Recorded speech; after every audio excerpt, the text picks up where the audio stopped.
야담과 옛날 이야기 시작합니다. 구독과 좋아요, 알림 설정 꾹 눌러주세요. 강성해 보이는 한 남자가 우거진 숲속에서 시위를 당깁니다. 화살은 마치 바람을 가르는 듯 날카롭게 날아가 꿩을 잡아냈습니다. 허참판은 최근 사냥에 재미를 붙여 무료할 날이 없을 정도였지요. 8명까지 되는 몰입꾼들을 인솔하며 오늘도 어김없이 꿩을 수색하고 있었습니다. 그런데 허참판이 사냥을 자주 나오는 또 다른 이유가 있었습니다. 며칠 전부터 보이는 한 여인이었는데요. 지금까지 허참판은 시위를 그렇게 아름답게 당기는 사람은 처음 보았습니다. 마른 체구의 여인이 양팔을 우아하게 벌리니 눈이 부릅떠지고 사냥감을 정확히 잡아낸 그 옥구슬 같은 눈동자가 빛을 발하자 입이 딱 벌어졌지요. 그녀를 빛나게 하는 또 다른 존재가 하나 있었는데 바로 매였습니다. 조정 사람들과 사냥을 할 때 가끔 응사꾼들을 보긴 했지만 저렇게 뛰어난 매부리는 본 적이 없었던 겁니다. 꿩을 쫓아 임무를 완수한 매가 여인의 어깨에 앉는 모습은 죽을 때까지 평생 잊지 못할 것 같았습니다. 허참판을 더 애태우는 것은 여인의 태도였지요. 여인은 오늘도 먼저 꿩을 잡아내고는 허참판을 그윽한 눈빛으로 바라보고 떠나버렸습니다. 몰입꾼들과 종들은 오늘도 여인에게 선수를 빼앗겼다면서 분통을 터뜨렸지만 허참판은 그저 허허하고 웃고 있었습니다. 언젠가는 저 여인에게 내 마음을 고백하리다. 허참판은 오늘도 사냥을 나갔습니다. 이번에는 기필코 여인에게 고백할 심산이었지요. 오늘따라 몰입꾼들이 꿩을 쫓는 모습을 바라보는 것이 어찌나 흥이 나는지 이것이 바로 풍류 개그로서의 도락이라 여겼습니다. 드디어 여인이 나타났습니다. 허참판은 여인의 눈에 들어오기 위해 그 자리에서 급하게 시위를 당겼습니다. 여인이 가리키는 곳으로 시선을 돌리자 숨어있던 꿩이 날아올랐습니다. 허참판이 먼저 활을 쏘자 여인의 활이 어긋나며 꿩이 요란하게 울었습니다. 허참판이 방해하는 바람에 꿩이 도망간 셈이 되었지요. 그러자 여인이 무섭게 노려보았는데 허참판은 오히려 기분이 좋았답니다. 날이 저물어지기 전에 허참판 일행이 떠나려고 하는데 여인이 앞에 나타났습니다. 아까는 야욕이신지요? 아니면 새치기라도 하신 겁니까? 몰입꾼과 종들 일부가 발끈하자 허참판이 손으로 막아섰습니다. 미안하오. 그대가 아사간 꿩들이 많아서 체면 좀 지키려다 그렇게 됐소이다. 허참판이 돌아서서 몰입꾼과 종들을 쳐다보자 어색한 웃음소리가 흘러나왔습니다. 풍도와 같은 매가 그쪽에는 없으신가 봅니다. 그 매의 이름이 풍도라고 하오. 대체 그 물건은 어디서 난 것이오? 아니면 그대가 물건인가? 여인이 흥미롭다는 듯 미소를 지었습니다. 저는 2월이라고 하옵니다. 나리의 모습이 이렇게 강건한데 앞으로는 광명정대한 모습을 기대해도 되겠사옵니까? 허참판은 허허하고 웃었습니다. 이월라고 하는 이 여인은 역시 보통 내기가 아니었지요. 그날 집으로 돌아온 허참판은 한숨도 자지 못했습니다. 2월이 계속 눈앞에 아른거리니 말입니다. 허참판은 몰입꾼을 줄이고 종들만 데리고 다음 사냥에 나섰습니다. 이번에는 아예 사냥을 하지 않고 2월의 뒤만 쫓을 생각이었지요. 나리, 오늘은 구경만 하실 생각이십니까? 그렇소. 그대가 아끼는 풍도의 실력을 가까이서 보고 싶었소이다. 바다만 준다면 사냥을 끝내고 선사품을 드리겠소. 2월은 대답하지 않고 그 야릇한 미소를 지었습니다. 그럴 때마다 허참판은 가슴이 쿵쿵 뛰었지요. 2월의 마음에 들기 위해 노력할 작정이었는데 오히려 2월이 유혹하는 것 같아 잔뜩 긴장한 겁니다. 2월과 풍도의 사냥 실력은 그야말로 최고의 조합이었습니다. 눈치 빠른 풍도가 움직일 때마다 불이 나게 쫓아가니 2월의 미모는 금방 잊어버리게 됐지요. 사냥 실력을 기르려면 이월을 따라다녀야겠다는 각오까지 했답니다. 그대를 보니 나 역시 매부리에 욕심이 생기는구려. 대체 그런 기술은 어디서 배운 것이오? 지아비가 응사꾼이었사옵니다. 매를 워낙 잘 다뤄서 어깨 넘어 배웠사옵니다. 이월이 과부라는 건 그리 놀랍지 않았습니다. 허참판은 오히려 세상 물정 모르는 젊은 여인보다 낫다고 보았습니다. 허참판이 계속 풍도를 향한 호기심을 보이자 이월도 흥이 났습니다. 이월은 허참판을 집으로 모시고 다과를 내왔습니다. 이월이 진짜 여인의 차림으로 등장하자 허참판은 감탄하고 말았습니다. 이렇게 아리따운 여인이 남정네들처럼 거친 사냥을 하고 있다는 게 믿기지 않았지요. 사냥으로 시간 가는 줄 모르고 이야기꽃을 나누던 두 사람은 날이 저물어도 끝낼 기미가 보이지 않았습니다. 이월은 허참판이 시장할 때를 미리 염두에 두고 고기와 전통주를 내왔습니다. 허참판은 전통주가 몇 잔 들어가자 얼큰하게 취했지요. 그러니 이월이 더 아름답게 보이지 않겠습니까? 풍도도 신기하지만 그대의 활솜씨도 정말 경이로웠소. 그것도 지아비에게 배운 것이오. 궁술은 스스로 터득한 것이옵니다. 잘 꽂아야 한다는 고집 때문인지 연습을 게을리하지 않았지요. 꽂는다고 하셨소? 그렇사옵니다. 당연한 이치이오나 꽂아야 한다고 속으로 되뇌다 보면 신기하게도 잘 맞는 경우가 많았습니다. 꽂는다는 말에 허참판은 더욱더 욕정이 불타오르기 시작했습니다. 결국 허참판은 이월을 와라 끌어안았습니다. 이월은 역시 거부하지 않고 물러서지 않았습니다. 사냥으로 몸이 다져진 덕분일까요? 이월의 탄탄한 몸을 탐하는 허참판은 꿈이라도 꾸는 것 같았습니다. 가슴부터 볼기까지 어찌나 우아한 선을 자랑하는지 이월이 다시 한번 고상하고 기품이 있는 여인이라는 것을 실감했지요. 이월은 여유가 있어 보였습니다. 자신이 얼마나 탐스러운지 아주 잘 알고 있는 것 같았습니다. 허참판에게는 그것이 이월의 욕심으로 보였지요. 그 욕심을 채우고 싶은 탓인지 허참판은 평소답지 않게 성미 급한 사람처럼 몸이 더 격렬해졌답니다. 그렇게 거사를 치른 두 사람은 다음 날 아침에도 사냥 얘기로 웃음이 끊이지 않았습니다. 집으로 돌아온 허참판은 모처럼 원기가 돌아오는 것 같았습니다. 지켜보던 부인도 괜히 흥이 났습니다. 나리, 요즘 사냥으로 재미를 보시더니 더 강건해지신 것 같사옵니다. 허참판은 웃으며 대꾸해줬지만 미안한 마음이 들어 바로 자리를 떠야 했습니다. 문제는 그런 허참판의 기상에 부인도 덩달아 흥분한 것이지요. 부인은 그날 밤 모처럼 허참판의 품에 안겼답니다.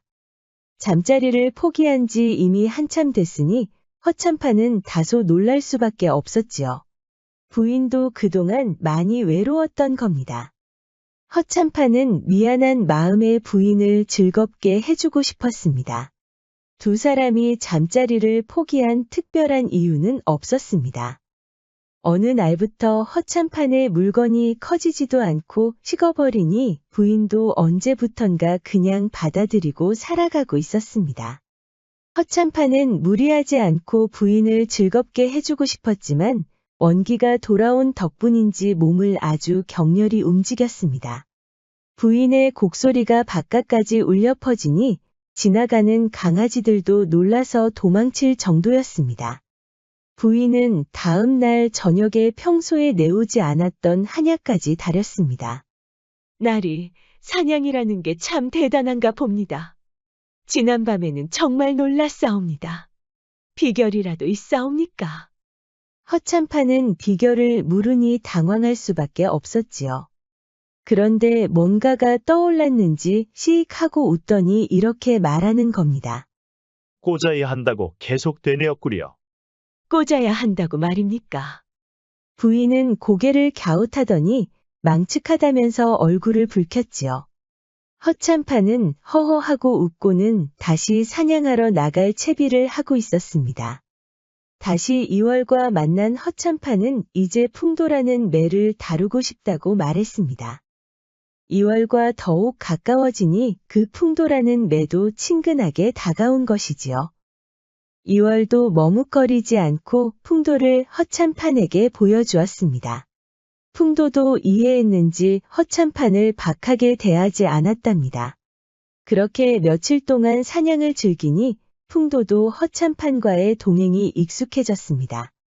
늘 이월만 상대하던 풍도가 허참판에게도 간혹 신호를 보냈던 것입니다. 허참판은 그 어느 때보다 기뻐했습니다. 날이 어찌 저와 있을 때보다 더 좋아하시는 것 같사옵니다. 어찌 안 좋아할 수 있겠소. 저 아이가 드디어 날 짝으로 대해준 것이 아니오. 이월도 덩달아 흥이 났습니다. 허참판을 따르던 몰입꾼은 이제 보이지 않고 두어 명의 머슴들만 따랐지요. 여차여차해서 이월은 허참판의 집을 따라가게 됐답니다. 머슴들도 신나게 사냥을 즐기고 온 터라 남녀의 정이라고 생각하지 않았습니다. 하지만 집으로 돌아오니 여종들의 시선은 달랐습니다. 처음 보는 웬 여인이 허참판과 같이 오니 놀랄 수밖에 없었습니다. 머슴들은 걱정하지 말라고 눈치를 줬지만 여종들은 날이 저물 때까지 이월을 흘금거렸지요. 그날은 허참판 부인이 모처럼 친정에 간 날이었습니다. 허참판은 의도하지 않았지만 풍도 덕분에 너무나 기분이 좋아 이월을 집으로 데리고 온 것이었습니다. 허참판은 여종들까지 불러서 풍도를 자랑하느라 정신이 없었습니다. 옆에서 지켜본 이월도 괜히 어깨가 으슥해졌지요. 그런데 그때 머슴 한 명이 가슴 졸이며 이월을 바라보고 있었습니다. 이월의 미모도 그렇지만 여인답지 않은 기상에 반해버린 겁니다. 억세라는 이 머슴이 멍하고 쳐다보고 있었는데 동갑내기 여종이 눈치를 채고 어깨를 툭 쳤지요. 넘볼 것을 넘보라는 여종의 말에 머슴은 화가 났습니다. 허참판 밑에서 오랫동안 편하게 머슴 생활을 하다 보니 부리지 말아야 할 욕심이 난 겁니다. 억세는 기회를 엿봐서 이월에게 말을 걸어보고 싶었습니다. 한마디라도 이월이 해준다면 행복할 것만 같았습니다. 이월은 허참판과 저녁 식사를 마치고 한동안 이야기를 나누느라 밖에 나오지도 않았습니다. 억세는 이월이 있는 방에 신경을 쓰느라 일에 집중하지도 못하고 있었습니다. 날이 저물어지자 여종들은 결국 저 이월이라는 여인이 잠을 자고 가려나 보다 하고 속삭이기 시작했습니다. 억세는 일부러 마침 나온 감주가 보이자 자기가 들고 들어가겠다면서 고집을 피웠습니다. 여종들은 밖에서 이를 보느라 억세의 위험한 행동을 말리지 못했습니다. 대감마님, 쇳내가 감주를 내왔사옵니다. 허참판은 필요가 없다고 했지만 바로 감주를 다시 가져오라고 하는 겁니다. 이월이 먹고 싶다고 한 것이었죠. 덕분에 억세는 방에 들어와 이월을 가까이서 볼 수 있었습니다. 감주를 내놓았으면 바로 나가야 했지만 잠시 있다 가고 싶었습니다. 이월의 고운 피부가 믿기지 않았습니다. 사냥을 즐긴다는 여인이 어찌 이리 고울 수 있을까 하고 감탄하고 보고 있었지요.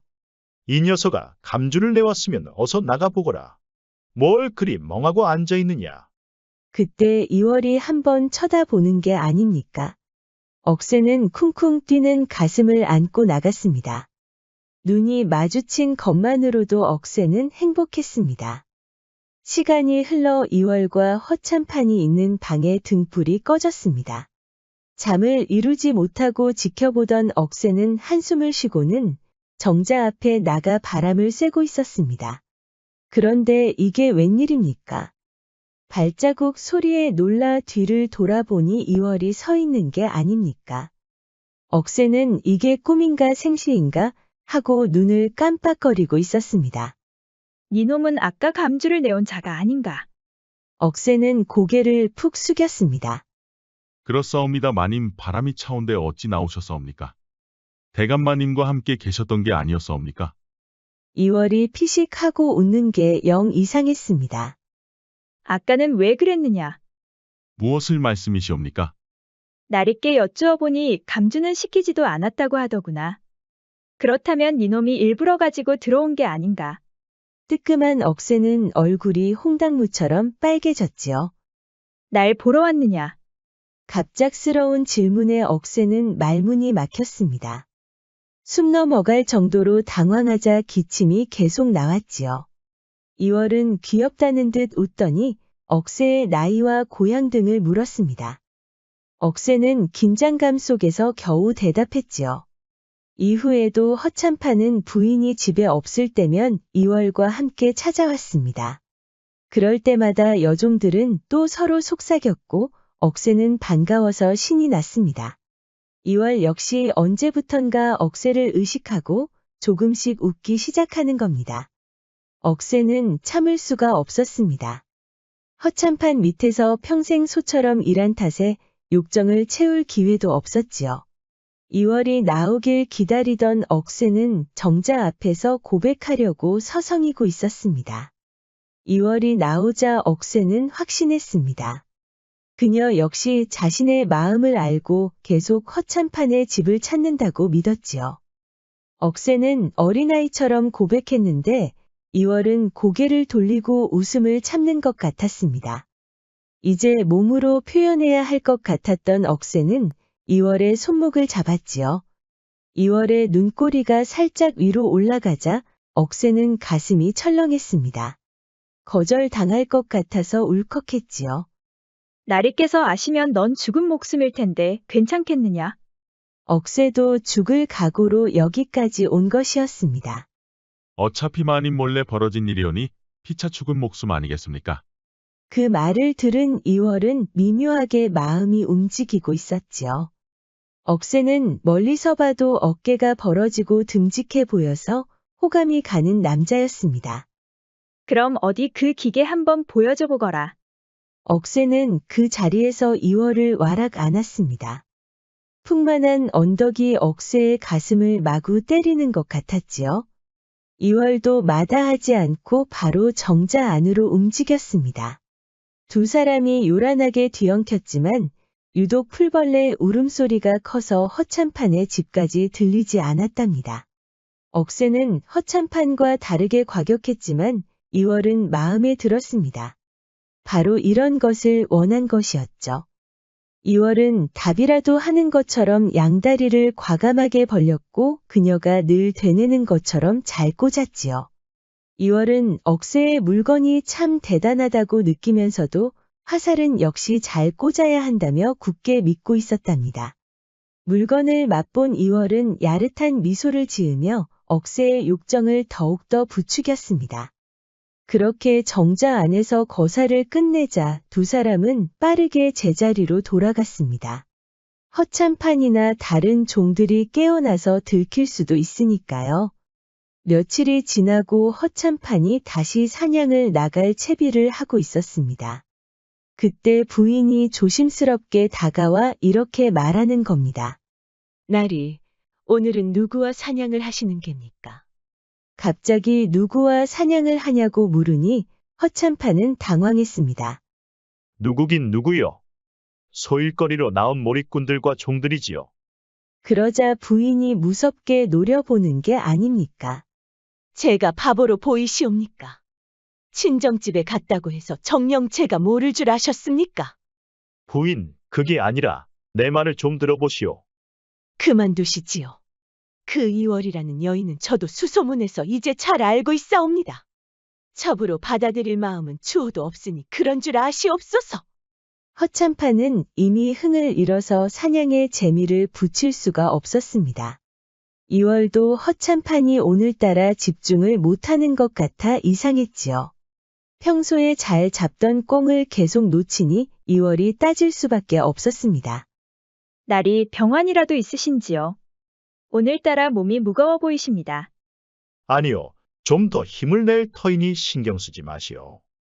허참판은 오늘따라 뭔가 숨기는 것처럼 행동했습니다. 꽁이 계속 잡히지 않으니 허참판도 답답했습니다. 결국 분노한 허참판이 화를 내팽개치고 말았지요. 날이 그래도 그렇지 어찌 화를 놓을 수가 있사옵니까? 그런데 이게 웬일입니까? 허참판이 갑자기 이월을 무섭게 노려보는 게 아닙니까? 그건 무슨 뜻이옵니까? 저에게 책임이라도 있다는 것처럼 보입니다. 그럼 아니란 말이오. 날 혼자 방에 두고 정자에 나가면 내가 모를 줄 알았소. 이월은 당황했지요. 허참판은 자는 척하고 이월이 나가는 것을 계속 지켜보고 있었습니다. 생각하기 싫었지만 정자에서 머슴 억새와 만나는 것도 보았지요. 두 사람이 희희낙 낯거리는 것도 다 보았답니다. 어찌 내 집에서 그럴 수가 있어. 그것도 내 밑에 머슴하고 대관절 무슨 짓이오. 그런데 이월은 전혀 당황하지 않았습니다. 나리는 저와의 사냥이 우연이라고 보십니까? 무엇이라? 그게 대체 무슨 말이오? 알고 보니 이월의 전남편 죽음은 허참판과 관련이 있었습니다. 억울하게 누명을 쓴 전남편이 허참판의 부친의 잘못된 판결로 억울하게 죽었던 것이었죠. 자초지종을 모두 들은 허참판은 기가 막혔습니다. 계획적으로 접근했다는 것을 알게 되자 허참판은 생명의 위협까지 느꼈지요. 결국 두 사람은 서로 활시위를 당겼습니다. 복수만 생각하던 이월은 억새라는 머슴을 알게 되면서 이제 떠나고 싶었습니다. 그런데 이게 웬일입니까? 일촉즉발의 상황에서 갑자기 풍도가 들이닥치는 게 아닙니까? 한 번도 들어보지 못한 요란한 울음소리 때문에 허참판과 이월은 귀를 막았습니다. 꿩처럼 몰린 두 사람은 절벽까지 밀려왔지요. 그리고 풍도는 언제 그랬냐는 듯이 두 사람 앞에 조용히 내려앉는 겁니다. 허참판도 그렇지만 이월도 생전 처음 겁에 질려 부들부들 떨고 있었습니다. 그리고 이월은 풍도의 의중을 알고 눈물을 흘렸습니다. 허참판은 어리둥절했지만 풍도 앞에서 흐느끼는 이월을 한동안 지켜보더니 고개를 숙였습니다. 허참판은 집으로 돌아와 억새를 불렀습니다. 이월과 함께 하도록 종문서를 태워준 겁니다. 부인에게는 모든 죄를 용서받고 다시 참판답게 살아가려고 노력했습니다. 인자은측조차 분리라는 옛말이 있습니다. 어질고 사랑하며 안쓰럽게 여기는 마음은 잠깐이라도 떠나보내서는 안 된다는 뜻이지요. 구독과 좋아요, 알림 설정 부탁드립니다. 앞으로도 재미있는 이야기가 많으니 다른 영상도 재미있게 봐주세요. 그럼 여러분 모두 오늘도 행복하고 즐거운 시간 보내세요.